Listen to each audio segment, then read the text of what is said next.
এই দেখো, আজকে তো জানো নীল ষষ্ঠী, সবাই নিশ্চয়ই তোমরা ময়দা খাও। ভাত তো আজকে নাই, প্রতি বাড়িতেই ময়দা আছে। তাই আমারও ভাইয়ের বাড়ি আজকে এই দেখো, ওরা লুচি পরোটা খায় না বলে ওরা দেখো রুটি করেছে, রুটি খাবে, ওদের গ্যাস অম্বল হয়। আমিও লুচি খেতে পারি না, তাই আমি বলেছি পরোটা করে দে, আমাকে পরোটা করে দিয়েছে। আর এই যে কুমড়ো আলুর তরকারি, পটল কুমড়ো আলু তরকারি, আর এই ছোলার ডাল। এই দেখো সবারই খাওয়া হয়ে গিয়েছে, তারপরে তোমাদের করছি, ভিডিও করছি। আর এক ভাইয়ের বাড়িতেও হয়েছে লুচি, কিন্তু লুচি আমার খেলে সহ্য হয় না, ওই জন্য আমি লুচি খাইনি।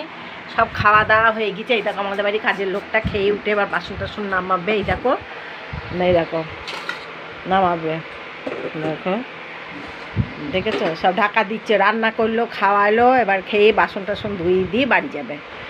তো তো দেখো আমার ছোটো ভাইয়ের বউ এইটা, তোমরা মনে কিছু করো না, হ্যাঁ, এটা ছোটো ভাইয়ের বউ। বাই বাই, তোমরা খেয়ে নাও। খাওয়া হয়েছে, আমাদের তো খাওয়া হয়ে গেল, তোমাদের খাওয়া হয়ে গিয়েছে, জানিও খাওয়া হয়ে গিয়ে থাকলে। পেট পুজো আগে।